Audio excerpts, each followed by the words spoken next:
All right, what's up, everyone? At the shop here, got the car uncovered. I'm going to test fit some new wheels. Going to do a drag pack and kind of see if I can get some more traction out of this thing. It's been in storage here at Val's shop, Thrills on Wheels, and I got a little bit of a coolant leak, so I've got to dive into that sometime this week and see what's going on there. I got new injectors as well, so we can try to extract everything out of this car. New meth kit as well, so the AMV3 that I have currently, this is going to be a third controller, so AM is on a thin line with me right now, but here's how we're looking.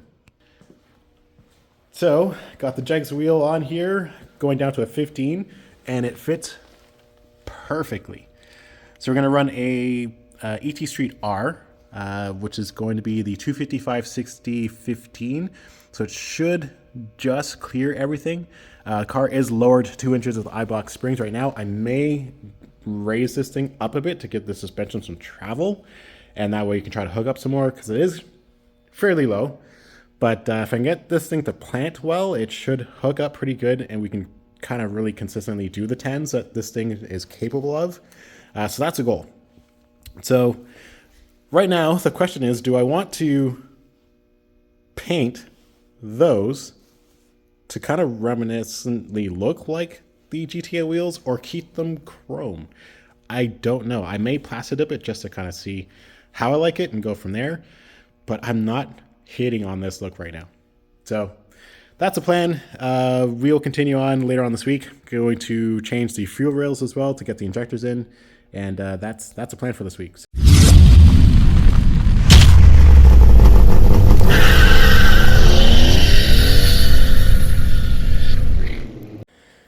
All right, so here's a first look at the front 17, just slightly mounted up.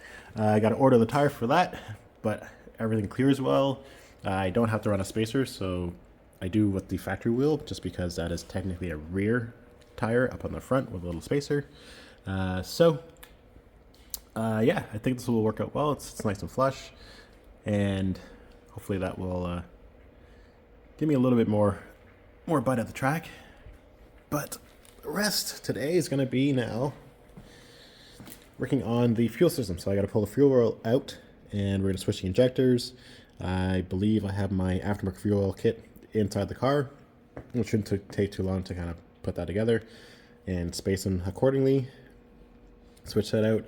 I will have to probably shorten my fuel feed line just because I did leave some extra for when I went to aftermarket. And then we'll load up the tune and get that sorted up. And we'll see if we can get her fired up in a little bit. See how it runs with that. Keep a log and just see if I need to tweak anything. It should be pretty close. So that's a plan. So let's get this guy back on the ground and start taking that apart. So I'm going to be running these FICs 1000cc injectors. I had to get the adapters to go from EV1 to, I believe it's EV6. So I got my rails just getting set up here. So just cheap eBay, Amazon rails that come with a line pre-made, which is great. Just got to see which orientation I want of how they're going to face the injector down so it's on the right angle. Get that into the car and then load up the tune. So the nice thing is they provide you with all the data, and you can get it on the website as well, of how to adjust your tune to match the injectors. So it's pretty straightforward. There's tons of videos out there, but I will show a clip of that. It took me like 10 minutes just to sort that out. So we got the fuel rail in, injectors are in, adapters for them are in. A little worried with just how the fuel rail sits, that I might not be completely seated well. It's hard to tell, but I have to get a -10 to a -8 adapter and a 90. I want a 90 here. Shorten this line, and then I can remount my fuel pressure regulator, probably somewhere along the strut tire brace, most likely. That way it's up and out on the way, because I have a lot of extra hose that I can now shorten up. But yeah, I gotta get that so I can prime the system, just check for leaks, and then we'll load the tune with the updated injector data, and then we can see how it runs, and then we gotta chase down whatever coolant leak that I got going on, I feel like it's probably going to be the thermostat housing somewhere down below, just because I've had it off and on for so many times. And yeah, so let's go see if I can find an adapter quick, if not order one for next day, and we'll come back to it. And we'll get the tires mounted on the rears. We're still waiting on the fronts to arrive. We'll put this thing back on the road. I got the new injector data in, and car's on a stable charge right now. Ignition is on, so we're gonna load up this tune and right to vehicle.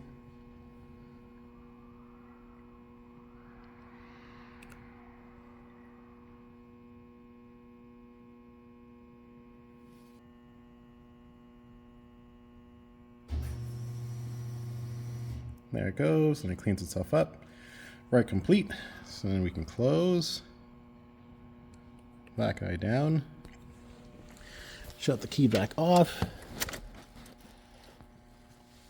And then key back on.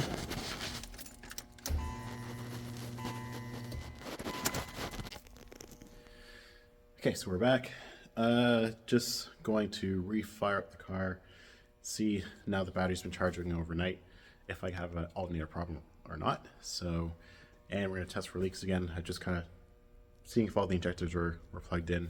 I don't think it was firing on all 8 yesterday when we started it up. So let's try fire it up now and just see what happens.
Right, we got the car at RJ's Auto Tech.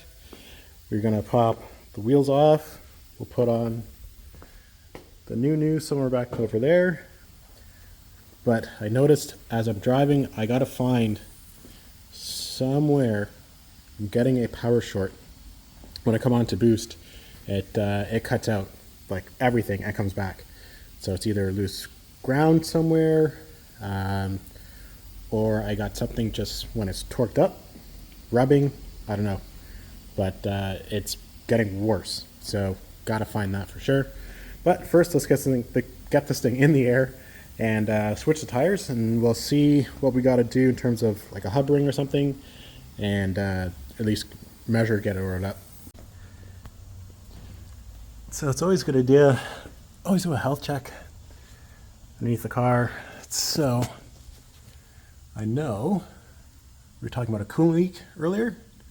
Well, I got more than a coolant leak. So the drain line for the turbo is leaking, and it looks like it's the fitting itself.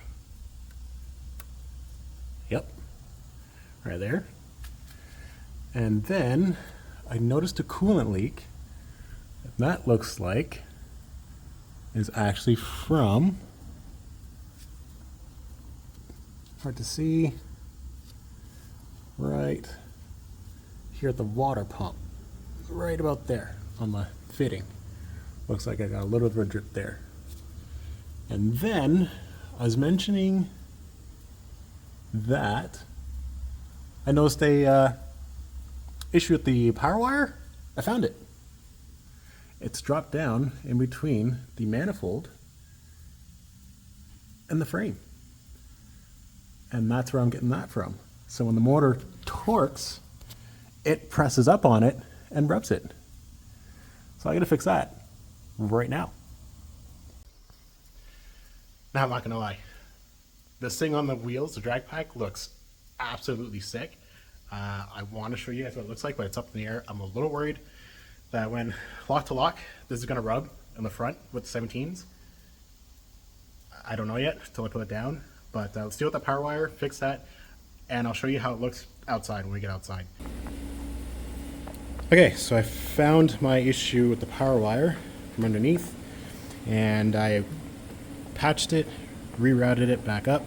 It is very tight in here, so I'm going to remake these lines because what ended up happening is it kind of shifted down just underneath to the manifold and wedged itself and started to burn over time. Because this is welding wire, it took a while before it got through the sheeting and then started to arc out. So I moved it, patched it, wrapped it in wire loom and then fireproof sheathing, but I do want to kind of take the whole thing out, remove the downpipe, and kind of have the wires come to the back, up and around. Do it that way so it's just away from the heat altogether. Same with the alternator wire. I had to pull it back some. It was actually too long, so I do want to remake that as well. And then that should be okay. The coolant leak, I tightened up the clamp on the water pump a little bit more, so hopefully that stops. But then, in terms of the oil leak, it is coming off of the drain line for the turbo. I think it's just because it's a cheap Amazon line. I don't think it's leaking out of the top side of the turbo, but I think it's just at the very bottom of the fitting. Putting the line together was pre-made, so that could be why. But yeah, let's fire this thing up, make sure everything's all good there. Charging. When we put this motor together, I did put back on an original or new belt tensioner, but I find it too weak. I had a manual tension on here before, which I might put back on and put more tension on the belt. It's too soft for my liking, so I do want to do that. And let's get this thing outside and we'll check our wheel clearance and see how that goes.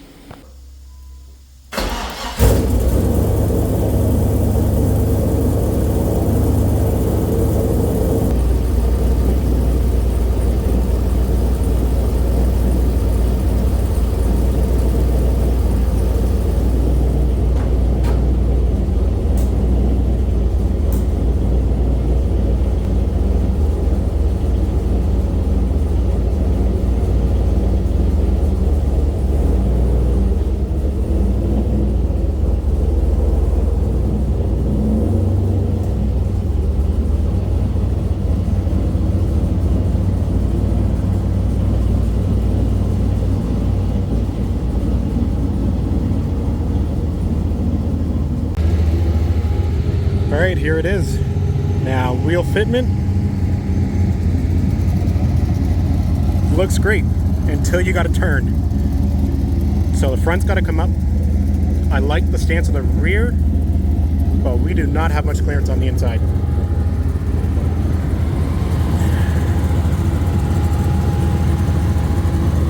So not much turning radius at all.